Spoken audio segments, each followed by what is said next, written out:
Welcome once again, my friends, and thank you for stopping by to listen to an old storyteller. Today we have a story from Russia, and the title of this story is Beetle. A poor little man once lived in a Russian village long, long ago, when that country was still governed by its Tsar.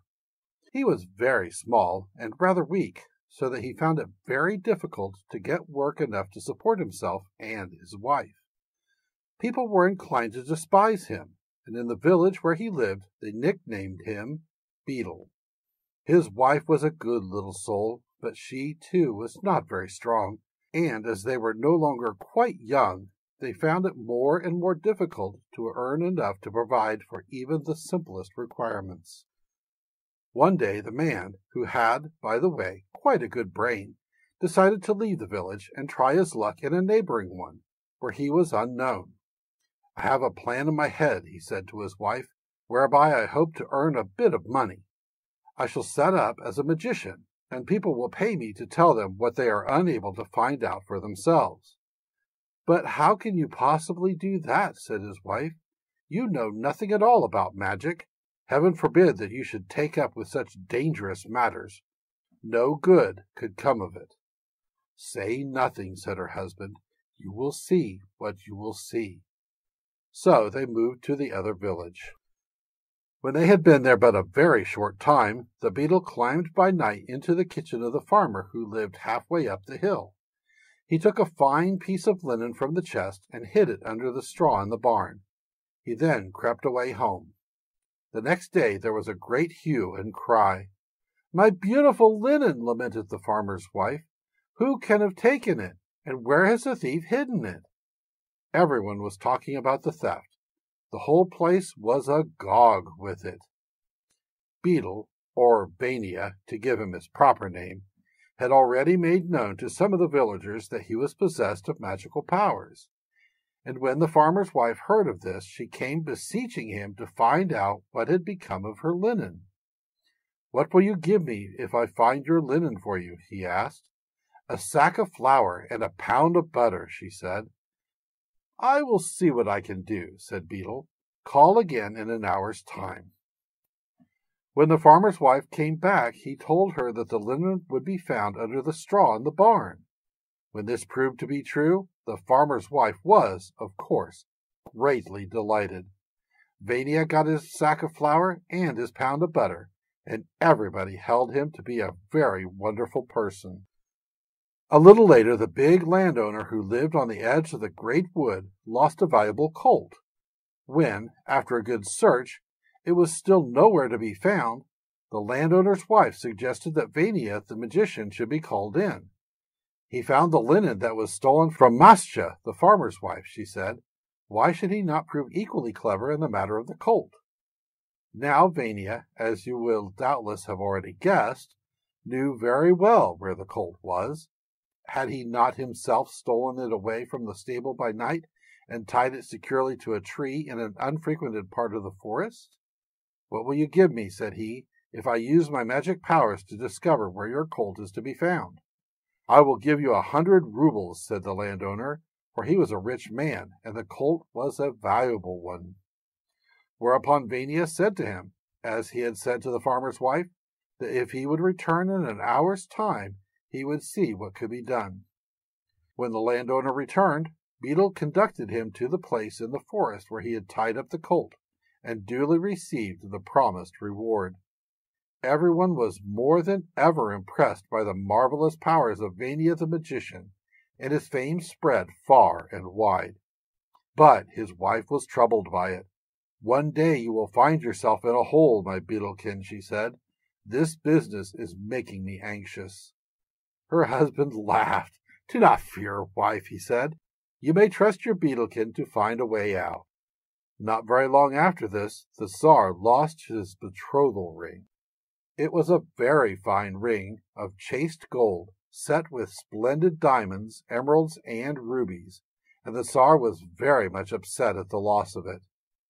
By this time, the fame of Vania the magician had spread even to the Tsar's court, and as no one was able to find the ring, the Tsar sent 2 men with a horse and cart to fetch this wonderful person who was reported to be able to find things that were lost or stolen. And now poor Beetle began to tremble in his shoes. "I told you," said his wife. "I warned you. The Tsar is a terrible person to have to do with when he is vexed, and he most surely will be when he finds that you are unable to help him in this matter of the ring. Never, never, never shall I see my beloved Beetlekin again." Little Vania did his best to cheer her, but he himself wasn't feeling too happy. "If you manage to get yourself safely out of this affair, Beetle," he said to himself, "it shall be the last time you ever try to pass yourself off as a magician." And now behold, little Vania arrived at the great palace of the Tsar. He was shown at once into the royal presence.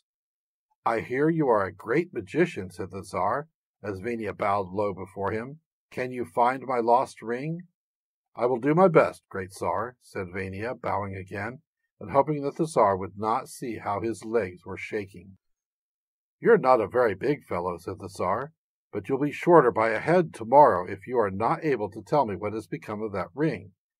You shall be left in a room all by yourself for the night. That will give you ample time to work out your magic spells. I shall look forward to meeting you in the morning." Once more Vania bowed almost to the ground, and said that he would get to work on the matter without further delay. But as he hadn't the faintest idea how to set about it, you may imagine with what a heavy heart he left the royal presence. Now, the people who were responsible for the loss of the ring were a footman, the head cook, and the chief coachman. And when these three heard that a magician had been summoned to the palace to find out what had become of it, they were naturally extremely uneasy. If they were discovered, it would mean certain death for all of them. For in those days a few executions more or less meant nothing to a great Tsar.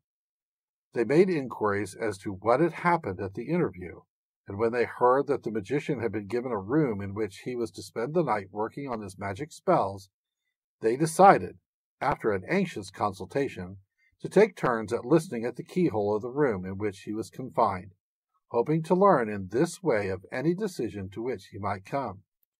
If it appeared that he had discovered that they were the thieves, they thought that it would be best to throw themselves upon his mercy, hand the ring over to him, and beg him not to tell whence it had come. Meanwhile, Vania, alone in the room which had been allotted to him, was anxiously considering what would be the best thing for him to do. "I have no possible way of finding out who took this ring," he thought. "My best plan was to steal away from here in the dead of night and to hide in some far-off and little-known place till the matter is forgotten." He sat down at the open window and looked out over the outbuildings belonging to the palace. And as he sat there, he heard a cock crow in one of the furthest stable yards. "When that cock has crowed again 3 times, he said to himself, "Beetle, you had best be off." Not long after this, the footman came to the door of the room and stationed himself at the keyhole. And at that very moment, Vania heard the cock crow in the distance. "That's the first of them," he said aloud. The footman, hearing this, rushed away in alarm. "He's a magician, right enough," he told the others. "When I went to the door to listen, I heard him say, 'That's the first of them.'" A little later, the coachman took up his stand outside the door, and once more it so happened that the cock crowed again at that very moment. "That's the second of them," said Vania. The coachman was no less frightened than the footman had been. He rushed off to tell the others. "The game's up," he said. "It is evident that he knows everything. As soon as I went to the door, I heard him say, 'That's the second of them.'" But before they finally decided to confess all, the cook thought he might as well take his turn at the door too.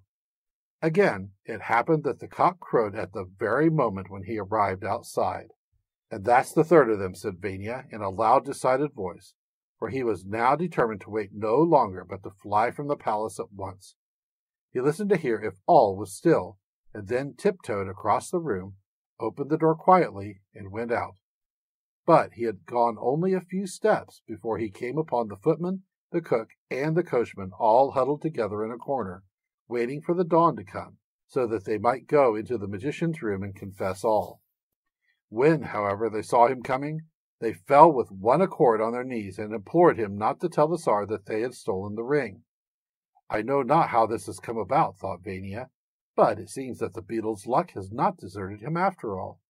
Of this he, of course, said nothing to the three men trembling before him, but promised them that if they would hand over the stolen ring, he would keep silent about their guilt, whereupon they produced the precious jewel and went off with many protestations of gratitude.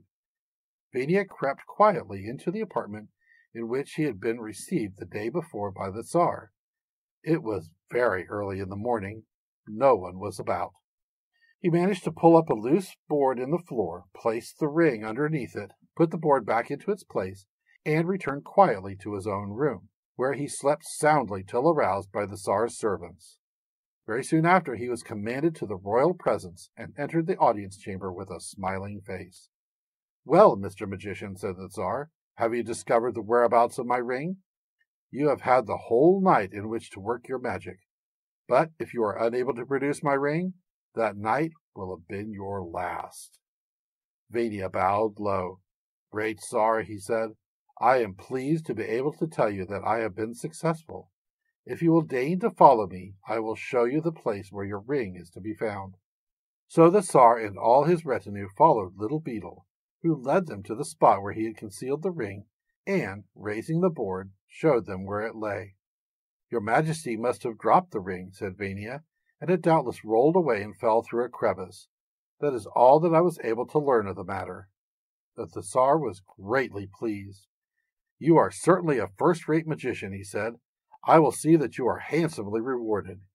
And he gave instructions to his treasurer to pay Vania so generous a sum of money that he could hardly believe his ears.